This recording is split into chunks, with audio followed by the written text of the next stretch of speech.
Ralf Rangnick's arrival signals shift from Messiah fix to modern vision of the game. Jonathan Wilson.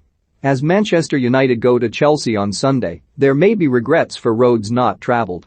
6 months after United appointed Ole Gunnar Solskjaer as manager, Chelsea also turned to one of their own. But they were far more ruthless and, despite the affection in which Frank Lampard was held by fans, they sacked him in January. The improvement under Thomas Tuchel was immediate and, 10 months on, Chelsea are European champions and top of the Premier League. Would United be in a similar position had they turned to Tuchel earlier in the year? Probably not. The job Tuchel has done has been remarkable, but he is building on solid foundations. Chelsea are well run and have recruited sensibly, in part funded by an academy that is now producing first-team players. Perhaps John Murtough, who was appointed United's first director of football in March, will create a functioning structure at Old Trafford, but for now they are still adrift in the wilderness, desperately hoping a messiah will emerge. Skipping from David Moyes to Louis van Gaal to Jose Mourinho to Solskjaer was alarming, not only because it suggested a lack of direction and replicated the post-Busby chaos of half a century ago, but because it suggested an extremely old-fashioned view of what a manager should be. That's why the appointment of Ralf Rangnick, first as interim manager and then as a background consultant, feels so significant, a shift to a more modern vision of the game. Football became a popular cultural phenomenon in England at some point in the early 60s.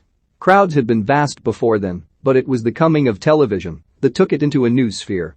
Within a few days, the great cricket writer Neville Cardus had identified the 1953 FA Cup final, in which a Stanley Matthews-inspired Blackpool beat Bolton 4-3, as the moment when football replaced cricket as the national sport.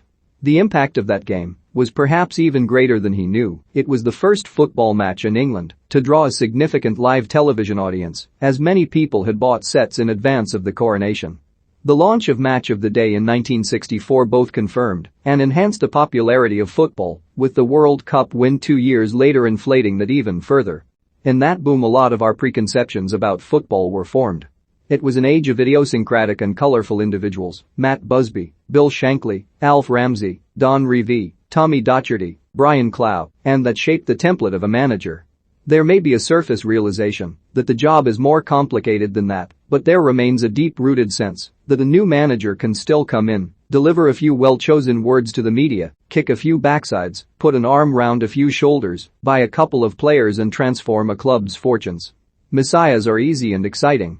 The reality of modern clubs, scouting networks and long-term planning and minute data analysis of remote transfer targets, brand management and youth development, is slow, complicated and frequently tedious. The idea of a charismatic leader inspiring a revolution is far more appealing and requires far less effort. We believe in him until the point at which we don't, when he can be sacrificed as we move on to the next messiah. For some clubs, the religious tone is overt. Cruyff built the cathedral, Pep Guardiola said of Barcelona. It is up to us to maintain it. It's because he was so obviously of the fabric of the club, an academy graduate who became an on-field general for Guardiola just as Guardiola had been for Johan Cruyff, that Xavi seemed such a natural fit for Barcelona.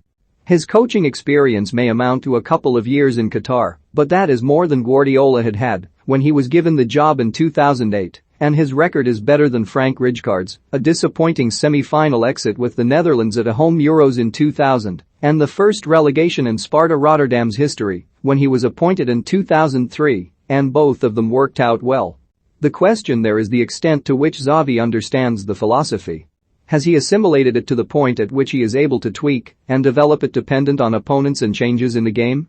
And is he able to transmit it to others? Or is he just parroting the doctrine, a cargo cult coach who knows what Cruyffism looks like, but has no real idea how it works? That is something that will only become apparent with time. It is certainly not something that can really be assessed in the Qatari league.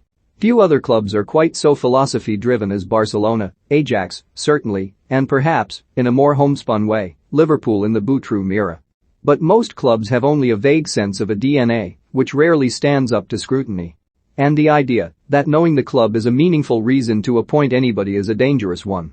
After the death of Valery Lobanovsky in 2002, Dynamo Kyiv went through 6 Lobanovsky acolytes before eventually breaking a cycle of slow decline by appointing Yuri Semin.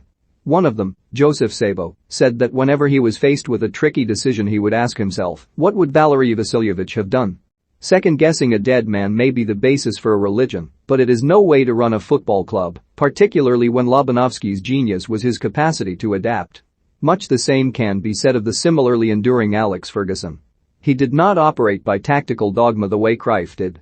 What was the knowledge of the past into which Solskjaer, the hero returning in the hour of need, was supposed to be tapping? The Fergie-era vibe was enough to dispel the toxicity of the late Mourinho period, but was of limited use beyond that.